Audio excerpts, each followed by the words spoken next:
Here's Clark again. Oh, and through again he goes. He's got Tutu with him. It's Ioane, in fact. Enrico Ioane. Kia ora, talofa lava, and welcome back to the RUCK, a podcast where we discuss all things rugby.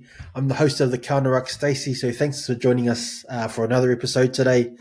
I'm joined by a special guest, host of the Pitch podcast, senior columnist for the WesWes Network, mayor of the City of the Future, Mr. Joey Nanai. Mate, Joey, thanks for jumping on us.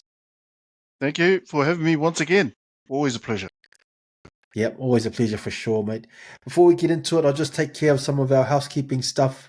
So check out our website, www.weswesnet.com. And don't forget to click the support us button on the page to keep the content flowing. And we've got some exclusive content available for our supporters, so definitely some additional benefits there. I'll also mention you can follow the network on Twitter, Facebook. We're on TikTok as well. I'm not on there, but we're on there, so give us a follow and give us a like. Okay, so we've had a huge weekend of international rugby, so I wanted to look at a couple of things today. We'll start with the All Blacks' record defeat at the hands of South Africa, 43-10. Mate, Joey, talk us through your thoughts on that game and what you took out of it. Humbling. Humbling Yeah. as a All Blacks fan, as a Kiwi. Worst ever home test defeat. Glad it wasn't at Eden Park the week before.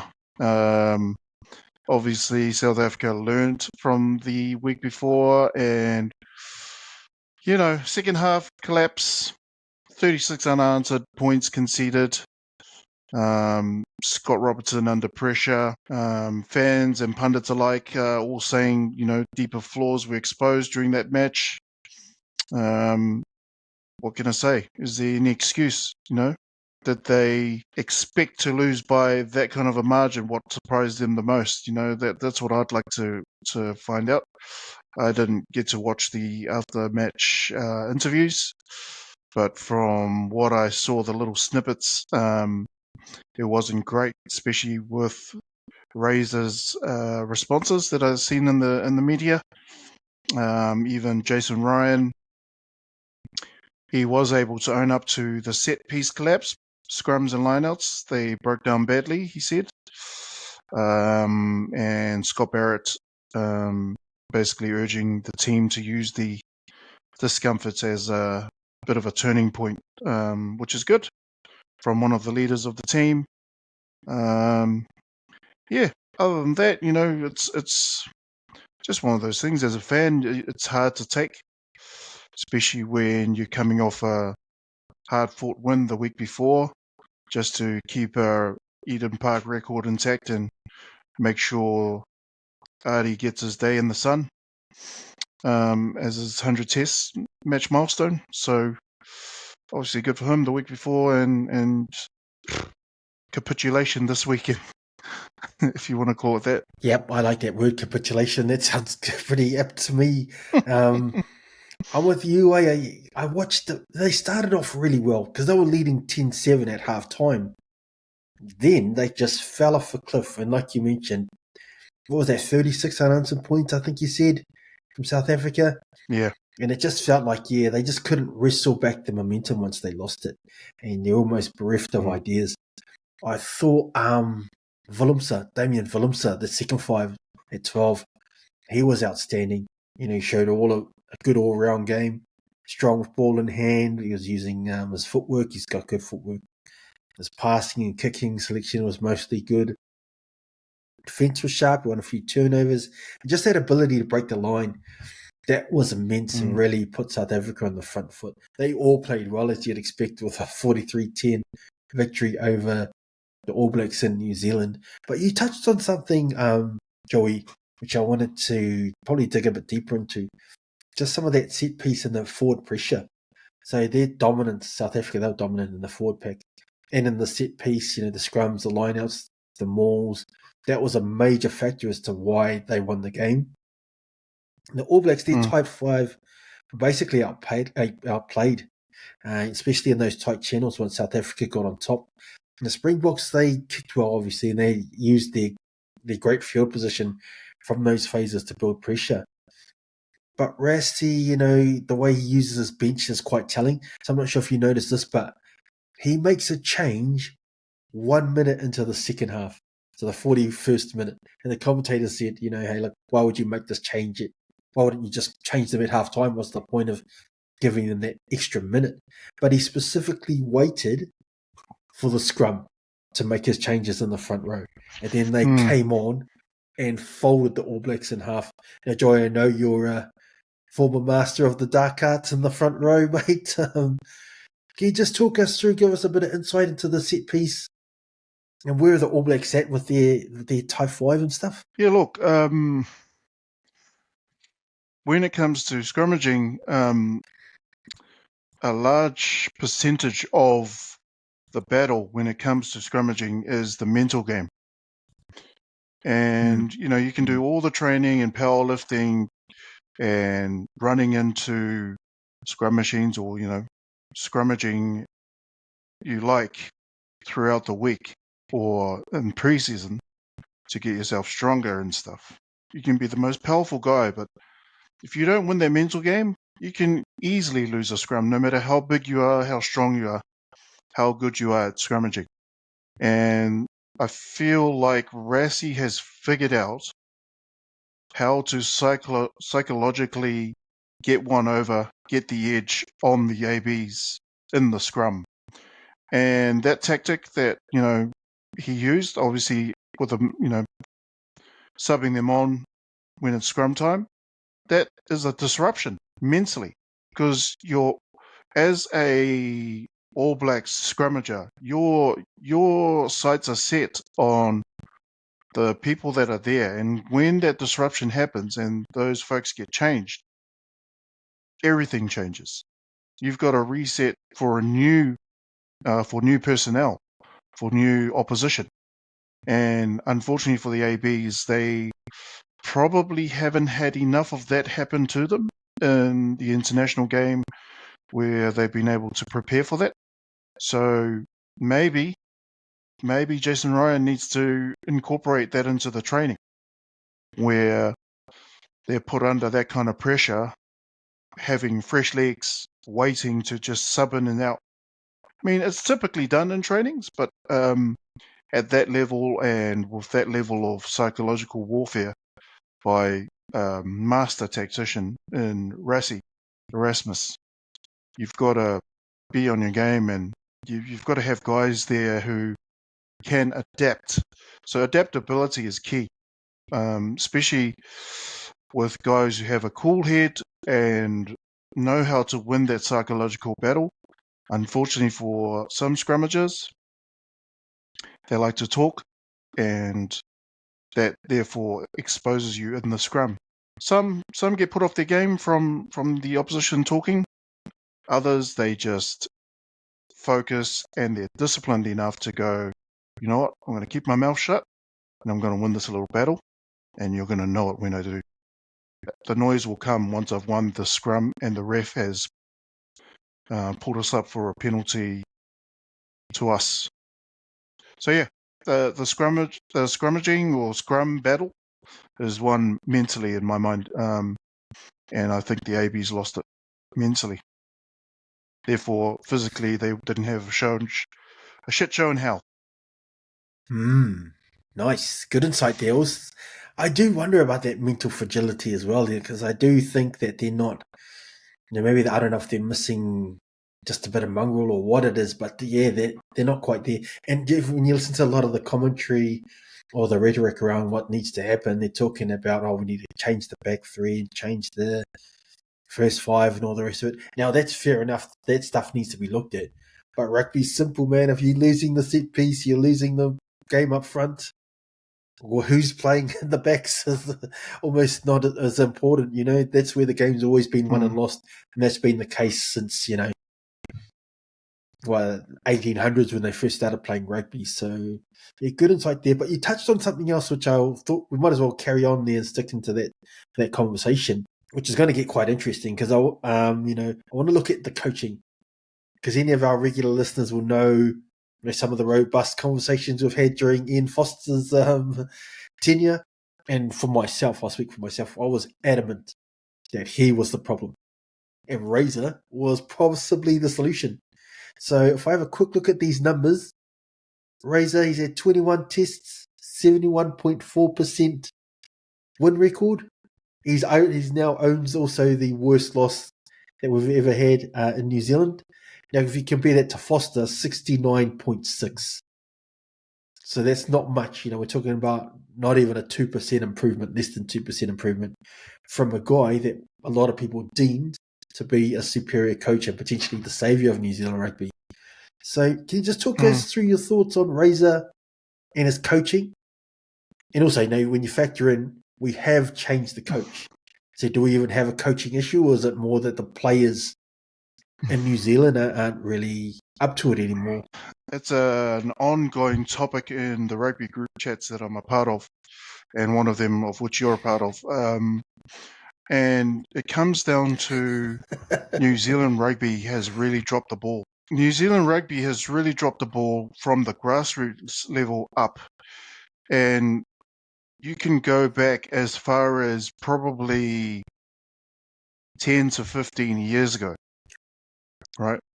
10 to 15 years ago, the cracks were starting to show in the grassroots, where you had competing sports, and the main two that I'm going to say are basketball and soccer. So those competing sports, I haven't put up the stats on either of these, but what was happening, which wasn't happening before when rugby at the top level had so much development, we just had to have players. I mean, we didn't cry so much when players of international ability would go offshore for that big contract, because we had so much development. We had so many layers of players in positions to replace top tier, top talent who had a mortgage on, say, starting jerseys in the All Blacks. So in the grassroots level, you had players who were at either primary school level in the Walter Dixon competition, Bill McLaren competition, Roller Mills competitions, those types of competitions in primary and intermediate and high school. Those competitions were key for the early development of rugby players as their bodies were changing into adulthood through puberty and getting stronger and faster and fitter and leaner. As their bodies were changing, they had rugby, all around them. Rugby was an infrastructure that provided options. Now you have basketball and soccer as the options at that young age. And what you're left with is, after all the typical talented rugby players in those Walter Dixon, Roller Mills, and Bill McLaren competitions, just from an Auckland perspective, once those talented players now have the options of going to other sports like league, like soccer, like basketball, you are left as a rugby union with the talent that didn't want those options. And you are no longer picking from the cream of the crop, because the cream of the crop has been watered down due to the fact that there are these other options at those younger ages. And for whatever reasons, the parents of these kids want their rugby playing kids to go to these other sports, because they now see a future. They see the pathway to the future, to professionalism, where, hold on a minute, Johnny should go and chase after that NFL contract. Look at Jordan Mailata. Look at the pathway he took. He went into league. He was a failed league professional, and he became, a beautiful swan after being an ugly duckling in league, right? So why not send our kid to have that kind of a chance, rather than ply his trade rather than do the hard graft in rugby and see how he goes. Yeah, send him to soccer or send him to basketball. He seems to have some kind of liking for basketball. Send him that way. There's way more lucrative contracts in the professional level there than there will ever be in rugby. So, you know, these options are there at that younger age, and all we're left with is the guys who just didn't want to go to those sports. And not to say the talent left over is useless or no good. It just means we are not left with the level of, I guess, statistic or total numbers that we would have if they didn't have those options at the younger age. Therefore, as they filter through to club level, you know, through high school to club level and then to the NPC game and more first class, again, you're left with whatever talent was left behind after all the other sports came and took some of the talent at the younger age. Therefore, the development is not as good. We're just picking guys who stuck it out. We're just picking guys who were there and put their hands up. And then you get All Blacks now. Not to say that the All Blacks now are useless, but you get All Blacks who had maybe an easier path than they would have if those talented players didn't go off to be Ngani Laumape in league and stay in league, or even a Solomon Kata. Those types of players who chose league. And then you have the players who do well in rugby, and before they get to their peak, or as they're peaking in their career, their international career, they go offshore for their big contract because they don't care. Because, rugby these days doesn't keep you back. The lure of the black jersey isn't as great as it used to be. And unfortunately for New Zealand rugby, and rugby in general in this country, it's on a decline that I don't think we're willing as a nation of rugby enthusiasts to recognize and do something about yet until it all falls over. And look at New Zealand rugby at the moment. I don't think they have a clue on how to keep the rugby talent at the grassroots level. They need to go figure out fast how to get rugby to be the number one option again. Because it was. Everyone wanted to be an All Black, and everyone was saying it. There was ads even. I want to be an All Black. There was even ads on Weet-Bix. You just wanted to be an All Black because you wanted to eat as many Weet-Bix as your hero, kind of stuff. So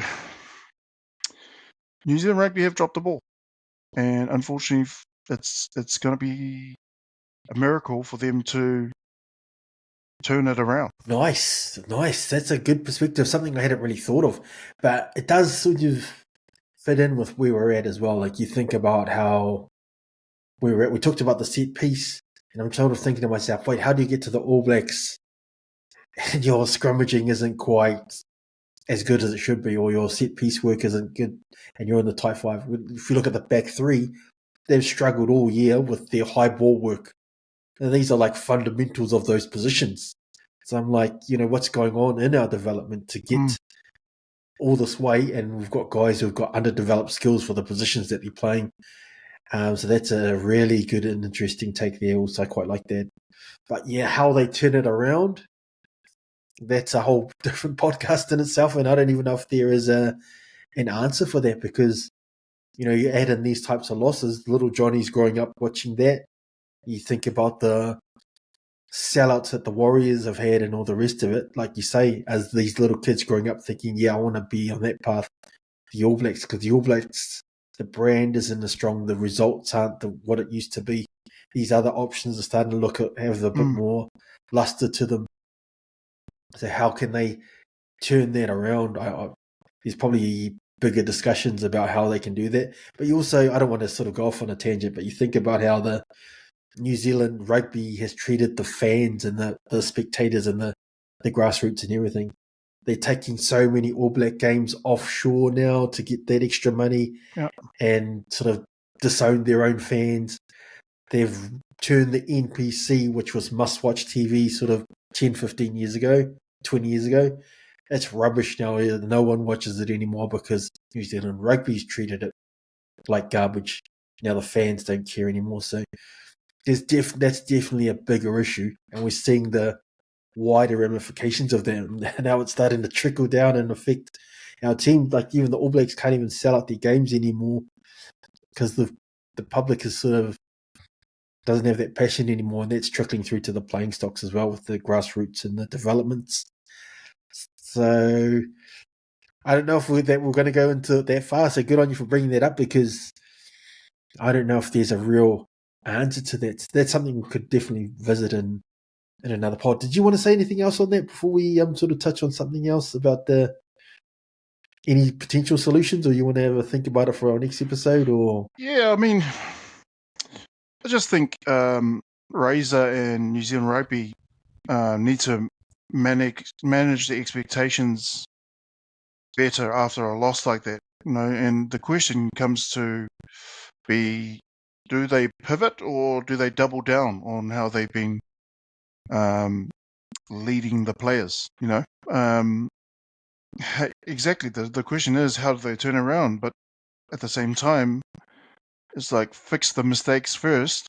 Like the set piece collapse was just horrible. The discipline was horrible. South Africa back to their physically dominant ways, and the way they did that to us was in the set piece. They absolutely demolished us.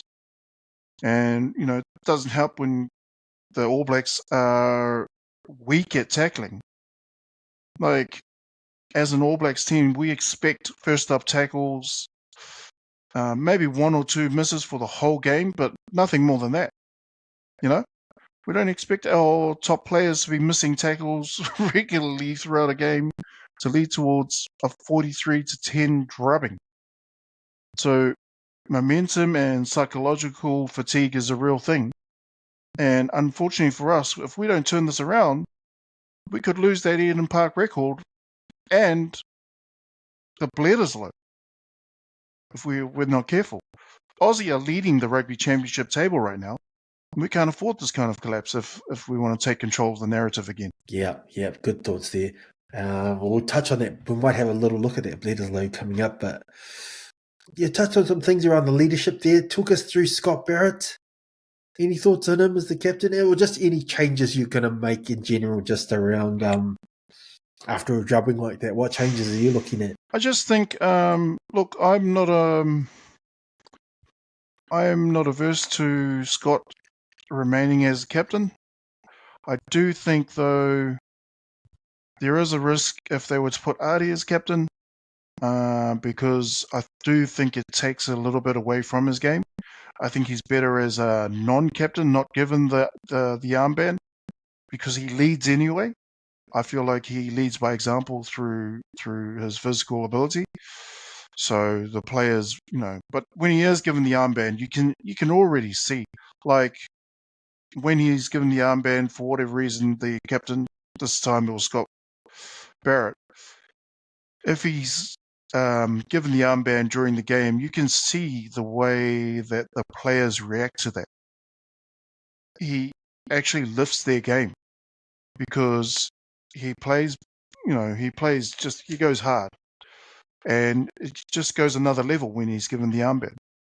But at the same time, I do feel like most of the time he's more worried about being a captain than he is playing his natural game. So, yeah, there's a lot of things they need to manage, like momentum for starters. Once the Box won the aerial battle or the territorial battle, the All Blacks didn't exit cleanly or reset the tempo. The phases came a bit more reactive, not scripted. Flat. We were flat. Jason Ryan, he owned the fact that, the set piece was horrible, and good on him. Hopefully they fix it in training this week and next week. on the way to the Bledisloe at Eden Park. So they've got to rebuild that launch pad that they have. They've got to resequence. They've got to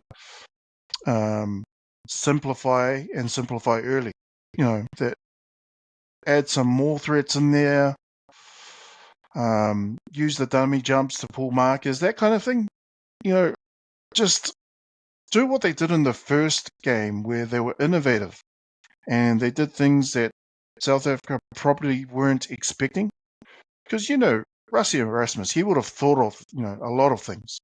He has great rugby IQ and he knows how to be a coach that plays to their strengths for starters and plays against the weaknesses of the opposition. He's a great coach in that respect. He knows how to motivate his players. He knows how to talk to them and get them to react to him in a way that they understand what is required of them. I just think out-coached, outplayed, outmaneuvered, out-strategized. And I think, the tempo's got to increase. Defense has got to get better. They just got to tweak a lot of the micro stuff. They got to tweak things like kicks, kick chasing. Even if it means less flashy wing gets the jersey this week, so be it. Scott Barrett talks about discomfort as fuel. Use that as fuel. Great. Let's see it. Let's see you guys win the air. Let's see you guys win the exit. Let's see you guys win the set piece. Let's see you guys win. We are in real danger because they've got a coach. Australia have a coach called Joe who knows the All Blacks game as he was in the setup not so long ago. And he's a tactician as well. And he's a guy who is a real threat to our game and to the Eden Park record as well. So we really need to turn it around in this meantime before that Eden Park game in 11 days or whenever it is. Yeah, something like that, 11 days, a week and a half. Yeah, good points. I agree on a lot of that. Just for me, and I've spoken about this briefly already, but those high ball issues still haven't been resolved. So the All Blacks back three, they've really struggled dealing with contestable kicks and just their high ball work. So I'm recalling Caleb Clark. To me, he emerged as our best wing for the All Blacks last year, and his high ball work is solid, so I'm trusting him there. For me, if I was in charge, I would be changing the captain. I think Artie is the one. Scott Barrett, he isn't quite the automatic guy. He probably is, but he's not quite as automatic as he used to be. I think Fabian Holland, he's been outstanding thus far, albeit with, it's very early for him in his tenure, but I actually think Tupou Va'ai as well is quickly becoming automatic with his superior athleticism. I'm keeping Scott in the team and in the best 23. But I would relieve him of the pressure of captaincy just so he can focus on his core roles and getting that set piece right, doing his job in the type 5 and letting Artie lead the team. I've got questions as well. We had just talking about this game, we capitulated in that second half. We've had poor ends to test matches a lot last year as well. Just our inability to score points in that final 20. That was a telling issue last year for us too. So I'm reviewing the bench makeup just in its entirety and taking a leaf out of South Africa's book and copying Rassie, similar to what you mentioned, Wolves. I'm experimenting with maybe a 6-2 split, maybe a 7-1 split on the bench, similar to what the South Africans have done. I'm picking players as impact specialists, guys whose role it is to just come off the bench and get 20 to 30 minutes max. The guys who will be expected to come on and change the game. So I tell someone like D-Mac, for instance, that is going to be his specialist role now. He's going to be a bench impact guy. I'm going to say, hey, look, All Black starting days are probably over unless there's dramatic injuries. you'll always probably be in the 23, but as that bench impact and get him to embrace that role, similar to what South Africa's bomb squad have done. So those are some of the changes that I'm looking at. It's a long time until our next Test match when you consider the nature of that loss. But those are some of the changes I'm looking at. Is there anything else you wanted to look at in regards to the All Blacks in this game before we move on to something a bit different? Just Leroy Carter. Yes. The Olympian turned rugby test debut. Just the fact that he was starting on the left wing versus South Africa and Wellington and replaced Rieko Ioane, who got dropped after underperforming apparently. I think he did a lot of work off the ball and off the camera that the camera didn't see or show. But anyway, that's up to the All Blacks, what they want to judge their players on. Also, with Will Jordan shifting to the wing, the other wing, Damien McKenzie playing at fullback, I felt like the back line of the All Blacks didn't instill as much confidence to me that the week before did. And that's just basing it on the size of the players, but also the experience. Obviously, there's a debutant, and that's going to talk about the lack of experience, of course. But it does open up questions. Like, is the All Blacks looking for new finishing at the wing, or can Leroy Carter seize that role? Also, it signals that underperforming big names like Rieko Ioane, they aren't safe under Razor. That's I interesting. also think he's played wing exclusively. Sorry, Karen. Yeah. So that leaves the door open for the likes of Leroy Carter, and I wonder too if players like Damien McKenzie and Bodie are feeling any pressure yet, with the knowledge in the back of their minds that Richie Mo'unga's coming back in 2026, and therefore, will want his jersey back.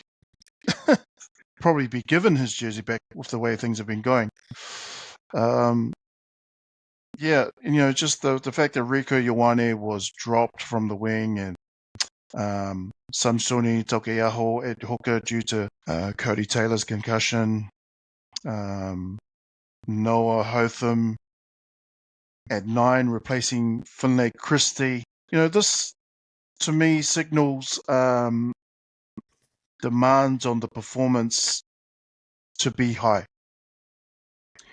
And, injuries and form can cause changes, which then offers another storyline about opportunity, right? So I think these players need to realize none of them from number 1 to 23, none of them has a guaranteed spot.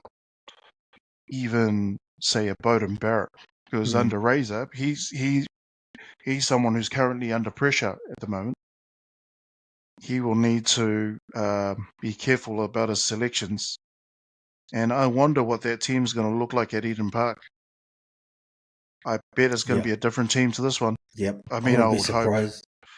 Yeah. I would hope that it's a different team to this one. Yeah. It's interesting with Bodie as well because you're right. He was actually quite poor in that game. They've had D-Mac there, who's been erratic as well in his time there, a bit hot and cold. So I think that's where Richie Mo'unga, they really miss him. But also something you talked about. This is a couple of months back when we did our podcast last time about how important Cam Roygaard is because they've got these 10s who can be a bit flaky. There's a lot of pressure on him at 9 to do a lot of the leading the team around the park. And he's only played 12 tests. I'm just having a look now.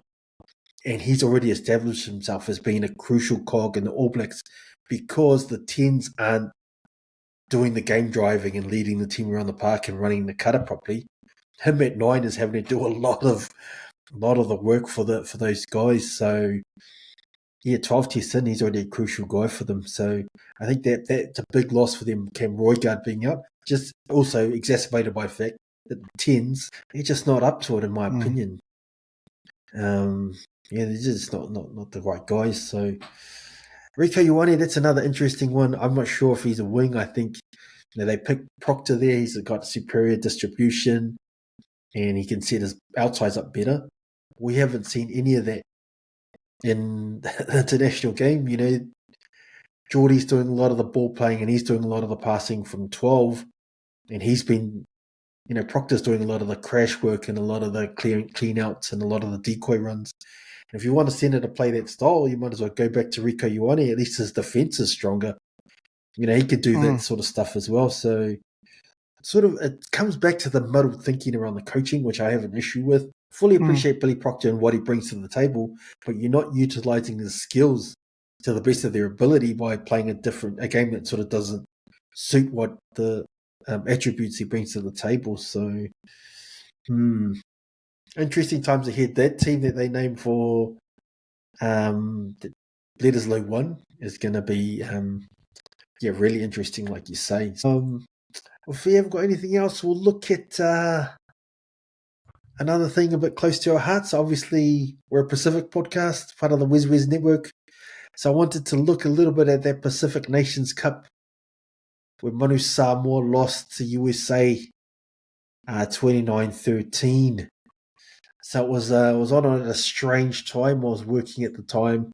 And I think both probably were, but I'm not sure if you caught much of the game or the highlights, mate. Have you got any thoughts on that game? Manu Samoa losing to USA? Yeah, look, it's a tough time at the moment for Manu Samoa. That's 4 games on the trot. 4 L's from 4 games. That's not a great record.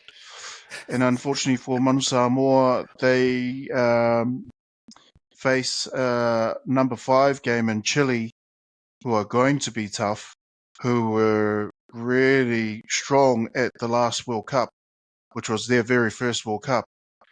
And they've got a handful of professional players who now have some experience at that top level and can energize and mobilize their teammates, their countrymen, to bring the heart that they've been showing. And, when you add a bit of heart and experience and skill, there's a recipe for something good to happen when you put it all in on the day. So every dog has its day, and hopefully Manu Samoa will have its day again. They were gutsy in some parts and soft in others. You just can't play half a game and expect to take the prize. But the opportunity's there. And even though Chile's going to be tough, Manu Samoa have got to find a way to finish and no excuses. They've got to dig deep. And hopefully they're training right now and focusing on, one, their strengths, because proper rugby IQ suggests you play to your strengths. That's half the battle done. Because, that's all we ask for as your fans. Give your best. And your best will come in the form of playing to your strengths, but also working on your weaknesses in between games. So hopefully they've had a look at the videos, they've watched themselves on the big screen there and seen where they can improve and what they can add to their game and fix it with training drills, So no excuses. Come on, Samoa. Us Samoa fans are rooting for you and we want you to do well again, and let's just turn it around. Yep, hopefully. I think just reflecting on that game, I think Samoa left a lot of points out there, like you mentioned. I only saw the highlights, but a few missed penalties. They had some good field position and stuff and just couldn't quite turn it into points. So I heard TCPC and the captain, Michael Alatoa, they both pointed to sort of turnovers and sort of arm wrestle losses in the second half. And you think the USA, it looks like they scored 3 tries in that last 10 minutes to win it. So that was crucial. But it looked like, yeah, I think Samoa, they did dominate chunks of the match. You mentioned that. So you just couldn't, when it mattered, they just couldn't get it done. So I think there was a yellow card there as well. Like the missed kicks that I mentioned, just some breakdown work they need to work on. But just the game management from USA and some of their bench guys as well, they just really flipped their contest in that final 15 minutes. So I hope for Samoa there's some fixable stuff in there because there needs to be. I mean, we missed that opportunity to qualify for the next World Cup with that loss. I think when they went that 2023 World Cup, there was a couple of rough calls that they got there, which ended up pushing them to fourth as well. So they're in that position where they're having to qualify again. And I'd hate to think what happens if they didn't qualify because they've basically qualified every year since they first won in 91. So they need to tighten some of that discipline, some of that finishing, which I mentioned before.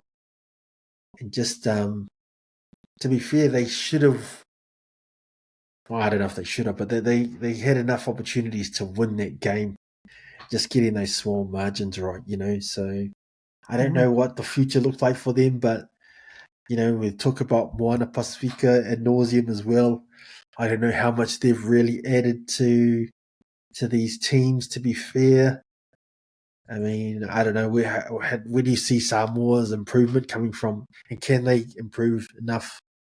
Or are we just stuck in this cycle of them being tier 2, borderline tier 3 now, I guess, we're getting close to. And look, the toughest part about that Samoa game was they were in the lead, 13-8, when Milani Nanai, I can say that again, Milani Nanai scored a try, but the Eagles, they scored 3 tries in the last 10 minutes to clinch the qualification.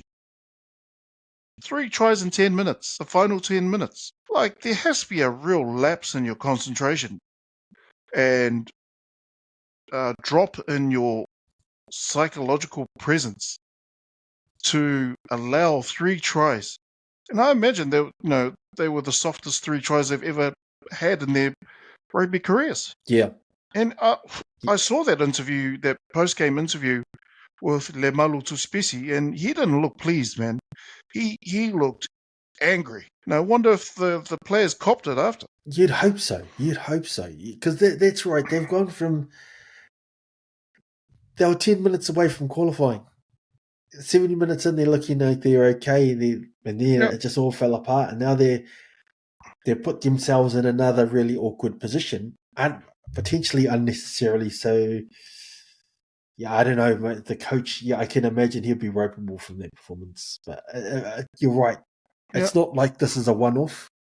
They've had a fair few losses now, and this is sort of a path that they're on. So, is there any hope? I know we get a lot of Samoan listeners on the pod. Also, anything hopeful you could give for our regulars out there? Oh, you mean the Samoa game? Yeah, just in regards to Samoa going forward, is there any positives or something you think, hey, look, we'll be okay, or are we on this perpetual cycle downwards? Yeah, I just think they need their game breakers, the guys who are in the key positions in the team, to step up and turn those carries into conversion, into points. Because what happened in the USA game, there were massive carry volume, but low conversion. USA, they were a lot more clinical with the limited ball that they were given, or they had. They need to... there was one planned penalty advantage strike, one maul, and one phase wrap. And that was 22 minutes of capitalizing on the opportunity they were given by Manu Samoa. There was set-piece wobbles from Manu Samoa where, they lost line-outs at bad moments, and they need to simplify their line-out calls for the Chile game because they'll just get exposed. Maybe 2 primary options and a quick jump. Simple. Simplify it as simple as that. Have 2 line-out options. Don't try to be too fancy. And a quick jump. Or even a hooker to the prop move at the front, where they just pass the ball to each other, get some yardage, get some phases going. Discipline was another thing. When the heat was on, USA's breakdown accuracy basically trumped ours, trumped Samoa's. There was a late game no penalty trigger, which, first 3 phases post kickoff, they've got to do better in that. Post kickoff, first 3 phases, you've got to win it, because that's the psychological game right there. After any try that's scored, win those first 3 phases and you get momentum. Simple stuff. They just need a bit more IQ, a bit more of the leaders standing up, not leaving it all to Michael Alalatua. Obviously, he owned the accountability for the loss and took responsibility as the captain after. But it shouldn't just fall on his shoulders. There's other seniors in the team who can help him with that load. And they need to. They need to not just wait to be told to do it. Just step up and do it. Are you a leader or are you a mouse, right? Are you just going to follow? Like Samoa did the hard yakka. But they forgot the points. Chile won't give them a second invite. Manu Samoa will need to get ruthless. Inside the 22, or it's repechage in November for them. And nobody wants that. No. You're right. Good thoughts. Also, I just think we're doing it the hardest way, There was an easy way of getting through, and there's a really hard way, and it looks like we're going to go the hard way, And I know, like you mentioned, we've got Chile next. It's not a guarantee. So we need to start turning these around pretty quickly. Otherwise, it's just unthinkable, the idea of us not being at that next World Cup. So there's a lot to play for Manu Samoa. They need to turn it around. Right, we'll look forward. Something that's not getting a lot of coverage, but I'm not sure if it's a time zone thing for us in New Zealand, but the Black Ferns, in the midst of their World Cup, they won their quarterfinal against South Africa, so at least one of our teams beat the South Africans over the weekend. They've got a semi-final this weekend as well against Canada, so really getting to the business end of the competition, the World Cup. But talk us through, mate, any thoughts on the Black Ferns in their campaign? Absolutely, mate. Flippin', they don't get enough press. Like, the last 3 weeks, they've gotten nothing from TVNZ in terms of coverage. In terms of coverage in comparison to the All Blacks. All Blacks get all the airtime, yet they're not producing all the results, right? That's right. And then you have the Black Ferns who've made it to the final stages. They've made it past the quarterfinals now, and look, what the hell are we doing? We're still kissing the All Blacks' asses when we should be bloody cheering our girls on. The next match is going to be versus Canada, and we really need to bloody be up for that. That'll be 6 a.m. New Zealand time on Saturday morning. And Canada just smashed Australia 46-5, so that'll be a great game. New Zealand needs to be up for that. Canada's Sophie de Good, or whatever, however you say her name, she's on fire. She's got some outrageous form at the moment. Some standouts in the Black Ferns match, or the Black Ferns team at the moment. That quarterfinal that they played against the Springbok women, it was 10-all at halftime, and it was a properly physical game. After the break, New Zealand actually ripped it wide open. You had tries from Braxton Sorensen-McGee, who scored a double. You had Kaipo Olsen-Baker, who also scored a double. You had Renee Holmes. You had Teresa Setefano. You had Caitlin Vahakolo, who is a regular try-scoring machine, that one. And they were able to nullify South Africa's power game the way the All Blacks should have. So well deserving of that semi-final spot against Canada, I think. And I think New Zealand needs to get up on Saturday morning and cheer the girls on. Send them some messages from now till then to let them know that we're supporting them. So yeah, players to watch: Sorensen McGee, who's a great finisher and goal kicker under pressure. Olsen Baker, who's also great in the engine room. Holmes, who's a bit of a strike force type of player and playmaking from the backfield. Then you've got Canada's De Good. She's a bit of a swing player, great ball carrier, awesome jackler, tackle jackal, and a kicker as well. Then you've got Alicia Corrigan, who's a try scorer as well from Canada. So yeah, the Ferns in the South Africa match, they were outmuscled early, but they were able to turn it around and scored 6 tries after half time. Canada, they won't fade like the South Africans did. If the scrum squeaks, the good will turn the tap and she'll be curtains. Ooh. So I'm going to get up to watch it after that breakdown, also making it sound really interesting. But you're right, yeah, they're mate, not getting enough coverage. It's not getting the yeah, coverage. Sorry, Karen. No, they're quite entertaining to watch, the Black Ferns, or all the women's teams at the World Cup. It's quite entertaining because it's simple. They do things without the complexity of the men's game. You know, men's game's 100 miles an hour, but at least with the women's game, you can see things a bit clearer and a bit better. And they're quite enthusiastic about the game, which is cool to see as well. Yep. And, just after the All Blacks capitulation, hopefully more people tune in to watch the Black Ferns because they have been playing well. And I agree with you. Like, you think about the men's game, the space just isn't there. The rush defense is so quick. So by the time the halfback passes it to the first guy, the defense is right there. So you're not seeing these beautiful free-flowing tries a lot these days in the international game.